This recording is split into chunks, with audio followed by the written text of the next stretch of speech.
আসসালামু আলাইকুম, ওয়েলকাম করছি রিয়াসাদ আজিম। ভিন্ন ধর্ম মতাদর্শে যারা শুনছেন সবার প্রতি আন্তরিক কৃতজ্ঞতা।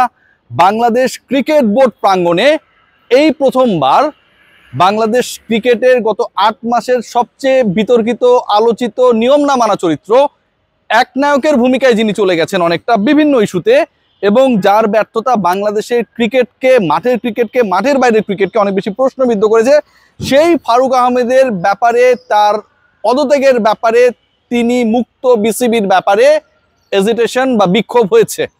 কিছুক্ষণ আগের ঘটনা, বাংলাদেশের সকল ধরনের গণমাধ্যম হয়তো এটা কোনো না কোনোভাবে কভার করবে।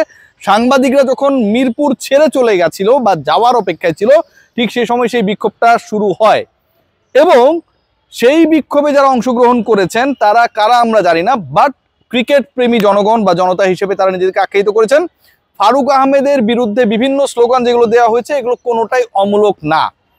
আজকে সকালবেলা বাংলাদেশের লিডিং দৈনিক, আপনারা সবাই জানেন, সমকাল, সেখানটায় একটা নিউজ করা হয়েছে।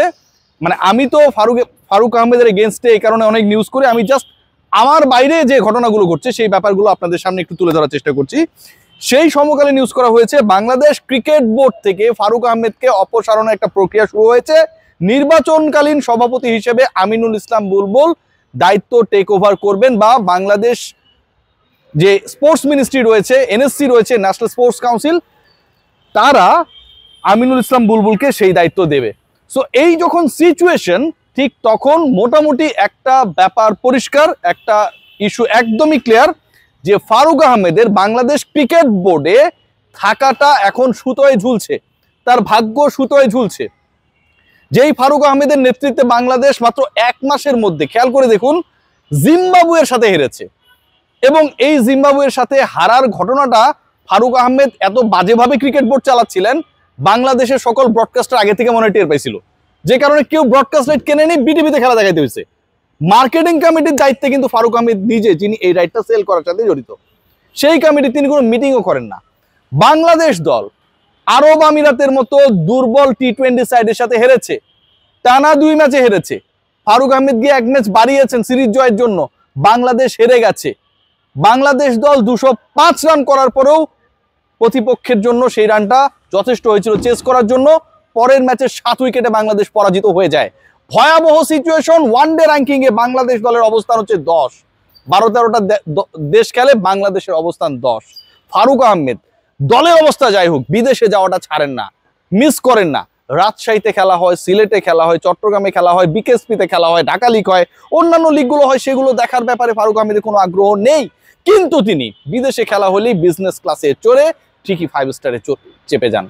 এই যে একটা সিচুয়েশন, মাঠের পারফরমেন্স নেই, মাঠের বাইরে তাকে নিয়ে বিতর্ক, ক্রিকেট বোর্ডের এক্সিস্টিং ডাইরেক্টরদের সাথে কোনো আলোচনা না করে এবং অনেকটা গোপনে রেখে পোস্ট ফ্যাক্টর অ্যাপ্রুভাল নিয়ে শত শত কোটি টাকা এক ব্যাংক থেকে আরেক ব্যাংকে ট্রান্সফার, যেই কোম্পানিগুলো এনলিস্টেড বা এনলিস্টমেন্টের মধ্যে রয়েছে, যাদের কাজ করার কথা, টেন্ডারে অংশগ্রহণ করেছিল, সেই কোম্পানিগুলোকে পাশ কাটিয়ে নিজের পছন্দের কোম্পানিকে দিয়ে বিপিএল এর মতো আয়োজনে বড় বড় কাজ করানোর থিম সংটাও আসলে বন্নামি করে তৈরি করা হয়েছে এখানটায়, কারণ ওই পার্টিকুলার কোম্পানি এনলিস্টমেন্টের মধ্যে শুরু থেকে ছিলেন না।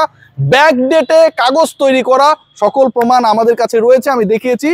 এরকম একজন বিতর্কিত, অভিযুক্ত এবং কাইন্ড অফ, আপনি যদি বলতে পারেন যেটা করাপশন হয়েছে, মানুষকে বাংলাদেশ ক্রিকেট বোর্ডে আর দেখতে চায় না, যুব ক্রীড়া মন্ত্রণালয়ে দেখতে চায় না, এনএসসি ন্যাশনাল স্পোর্টস কাউন্সিল, জাতীয় ক্রীড়া পরিষদ দেখতে চায় না, সাধারণ ক্রিকেট প্রেমীরা দেখতে চায় না। মিছিল করেছে, গণমাধ্যমের কেউ কেউ দেখতে চায়, কারণ তাদের চোখে আমার মতো এরকম একটা চশমা পরা, তারা দেখে না। আলোচনা যেটা, নির্বাচনকালীন সভাপতি কি বুলবুল হচ্ছেন, মূল আলোচনায় যদি আসি, শুধু নির্বাচনকালীন না, ফারুক আহমেদের আমার কাছে যে তথ্য রয়েছে, বিভিন্ন জনের সাথে আমি যে কথা বলেছি, তাতে যতটুকু আমি আওয়াজ পেয়েছি, 100% কেউ কোনো কিছু বলতে পারবো না ঘটনা না ঘটা পর্যন্ত। ফারুক আহমেদকে ইমিডিয়েটলি এখান থেকে অপসারণের জন্য একটা প্রসেস হয়ে গেছে বা হচ্ছে। নির্বাচনকালীন সভাপতির যে হিসাবটা বলা হয়েছে, সেপ্টেম্বরের 30 তারিখ পর অ্যাডহক কমিটি হবে, সেই কমিটির সভাপতি হবেন ফারুক আহমেদ, অথবা অ্যাডহক কমিটির তিনি দায়িত্বে থাকবেন, আহ্বায়ক হবেন। তারপরে হচ্ছে তিনি একটা ফেয়ার ইলেকশন দিবেন। No, not like that. যে ঘটনাটা ঘটতে যাচ্ছে বা ঘটতে পারে, ফারুক আহমেদের পরিবর্তে আমিনুল ইসলাম বুলবুলকে দায়িত্ব নেওয়ার জন্য অ্যাডহক কমিটি হওয়া অথবা 30 সেপ্টেম্বর পর্যন্ত ওয়েট করার কোনো বিষয় এখানটায় জড়িত না। কেন নেই? প্রথমত অ্যাডহক কমিটি হতে গেলে তাকে ক্রিকেট বোর্ডের সকল ডিরেক্টরকে পদত্যাগ করতে হবে, বোর্ড ভেঙে যেতে হবে। এই ক্রিকেট বোর্ডে ভাঙার কোনো সম্ভাবনা নেই, যারা আছেন তারা তাদের শপথই আছেন। সো অ্যাডহক কমিটি হওয়ার মতো কোনো ক্রাইসিস এখানটায় নেই, নাম্বার 1। নাম্বার 2, ফারুক আহমেদের বিরুদ্ধে যে এত অভিযোগ, এত বড় বড় অভিযোগ, সেই অভিযোগে অভিযুক্ত একজনকে কি বাংলাদেশ ক্রিকেট বোর্ডে আরো 3 মাস আপনি দায়িত্ব পালন করতে দেবেন? তাহলে কিভাবে আমিনুল ইসলাম বুলবুল এখানটা এন্ট্রি করবে? খেয়াল করে দেখুন, নাজমুল হাসান পাপন, যাকে নিয়ে অনেক সমালোচনা রয়েছে, তার পরবর্তী সময়ে ফারুক আহমেদ যেভাবে এন্ট্রি করেছেন, নাজমুল হাসান পাপন বাংলাদেশ ছাড়ার পর যেভাবে, এবং অন্যান্য ডিরেক্টররা বাংলাদেশ ছাড়ার পর যেভাবে নাজমুল আবেদিন ফাহিম এখানটায় ডিরেক্টর হিসেবে এন্ট্রি করেছেন, ফারুক আহমেদও তো অ্যাজ এ ডিরেক্টর এখানটা এন্ট্রি করেছেন। একইভাবে একই প্রসেসে বাংলাদেশের স্পোর্টস অঙ্গনের অভিভাবক সংস্থা যদি মনে করে যে আমিনুল ইসলাম বুলবুলকে একইভাবে এন্ট্রি করানো হবে, তাহলে এটা কোনো ঘটনা না, এবং এখানটায় কোনো ধরনের কোনো সিস্টেমেটিক ফেইলিওর বা লুপহোলস থাকার কোনো সুযোগ নেই। কারণ যদি কোনো ধরনের এখানটায় অনেকে বলার চেষ্টা করবে যে আইসিসি নিষেধাজ্ঞা এটা ওটা, তাহলে তো ফারুক আহমেদ যখন প্রেসিডেন্ট হন সেটাও আইসিসি নিষেধাজ্ঞার মধ্যে পড়ে যায়। একটা ক্রিকেট বোর্ডে যদি বাংলাদেশের সরকার, রাষ্ট্র ব্যবস্থায় যারা রয়েছেন, যারা বাংলাদেশের স্পোর্টস কাউন্সিলের অভিভাবক হিসেবে কাজ করছেন, তারা যদি মনে করেন যে যাকে এখানে সিলেক্ট করা হয়েছে he is not proper performer, he is not the proper guy to lead Bangladesh cricket board, তারা তাদের সমর্থন সরিয়ে নিতেই পারেন। এটার সাথে কোনো ধরনের আইসিসি সম্পর্ক নাই।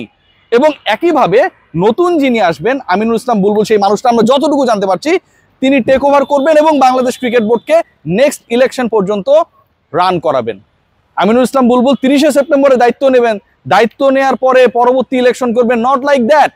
আমিনুল ইসলাম বুলবুল যদি দায়িত্ব নেন, যে নিউজ আমার কাছে রয়েছে সেটা ইমিডিয়েটলি তিনি দায়িত্ব গ্রহণ করবেন, ইমিডিয়েটলি ফারুক আহমেদের বাংলাদেশ ক্রিকেট বোর্ডের দায়িত্ব থেকে টার্মিনেশনের একটা প্রসেস, প্রকল্প অথবা পরিকল্পনা রয়েছে যতটুকু আমি জানতে পেরেছি। এবং এখানটায় কোনো লিগাল অ্যাসপেক্টসে বাইন্ডিংস নেই, কারণ ফারুক আহমেদ বা নাজমুল আবেদিন ফাহিম যেভাবে এন্ট্রি করেছেন, আমিনুল ইসলাম বুলবুলও একই প্রসেসে এন্ট্রি করবেন, এন্ট্রি করার পর দায়িত্ব টেক ওভার করবেন। এরপর গত 8-9 মাসে কি হয়েছে এবং আগে কি হয়েছে সেই ব্যাপারগুলো নিয়ে তিনি কাজ করবেন। খেয়াল করে দেখুন, একটা ক্রিকেট বোর্ডে বাংলাদেশ দল, যেই দলটা সেই ক্রিকেট বোর্ডের সবচেয়ে প্রাইডের জায়গা, সেই পার্টিকুলার দলের কোনো পারফরমেন্স নেই। এখানে ফান্ড ট্রান্সফার, সুদ, ইন্টারেস্ট, কিভাবে পার্টিকুলার পছন্দের কোম্পানিকে কাজ দিয়ে নিজের প্রেস্টিজটাকে বাড়ানো যায়, পরের ইলেকশনে কিভাবে কম্পিট করা যায়, সেই ব্যাপার নিয়ে অনেক আলোচনা, কিন্তু আসল কোনো আলোচনা নেই। ফারুক আহমেদ সবচেয়ে বড় ভুলটা করেছেন যে তিনি খালিদ মহিউদ্দিন ভাইয়ের টক শোতে অ্যানাউন্স করেছেন যে তিনি পরের ইলেকশন করবেন। এখন এই যে নাজমুল হাসান পাপন 16 বছর বা 15 বছর ক্ষমতায় ছিলেন, প্রত্যেক ইলেকশনে তিনিই প্রেসিডেন্ট, আবার তিনি প্রেসিডেন্ট নির্বাচিত হচ্ছেন। এই প্রসেসকে আমরা যারা রং বলি, ফারুক আহমেদ নিজে প্রেসিডেন্ট থেকে যদি পরের ইলেকশনটা করতে চান, এটাও তো রং ভাই। আপনি নিজে সভাপতি থাকবেন 30 সেপ্টেম্বর পর্যন্ত, আপনার মতো করে আপনি মেকানিজম করবেন, আপনি ক্লাব দখল করবেন।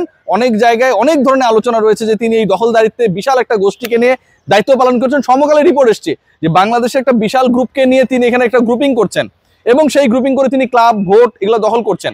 ক্রিকেট বোর্ডের চেয়ারে বসে এইভাবে তিনি এই কাজটা করছেন। সো এটা যদি তিনি করেন, তাহলে তো এটা ফেয়ার হলো না, কোনোভাবেই ফেয়ার হলো না।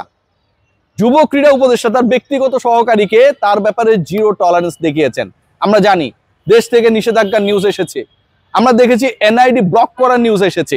ফারুক আহমেদ তিনি যদি এখানটায়, যদি কি এখানে তো অভিযুক্ত, তিনি তার ব্যাপারে অনেক অভিযোগ, সেই জায়গায় আসলে তাকে সেভ করার কোনো জায়গা নেই। এবং আমিনুল ইসলাম বুলবুল, আবারও বলছি, যদি বাংলাদেশে আজকাল পরশুর মধ্যে পৌঁছান, যদি পৌঁছে যান, তাহলে দেয়ার ইজ নো ওয়ে যে ফারুক আহমেদকে এখান থেকে সরতে হবে। ফারুক আহমেদের ব্যাপারে বাংলাদেশ ক্রিকেট বোর্ডের ক্ষেত্রে যে নেগেটিভিটি তৈরি হয়েছে, এটা আনবিলিভেবল। মাত্র 8 মাসের মধ্যে তিনি এই দুর্নামটা যেভাবে অ্যাচিভ করেছেন, এটা অন্য কারো পক্ষে সম্ভব না। আজকে সাধারণ জনতা মাঠে নেমেছে, কথা বলছে। বাংলাদেশ ওয়ানডে র্যাঙ্কিং এর 10th, বাংলাদেশ ইউএর সাথে হারে, বাংলাদেশ জিম্বাবুয়ের সাথে হারে, আর ফারুক আহমেদ বাংলাদেশ ক্রিকেট বোর্ডের কর্মকর্তা বানিয়ে একজন ভুয়া ব্যক্তিকে, হত্যা মামলার আসামিকে নিয়ে 5 স্টার হোটেলে তার ফ্লোরে রাখেন বিসিবির টাকায়। This is what happening, and sports ministry definitely they should engage with these issues and addressing these issues very strongly. সবাই ভালো থাকবেন।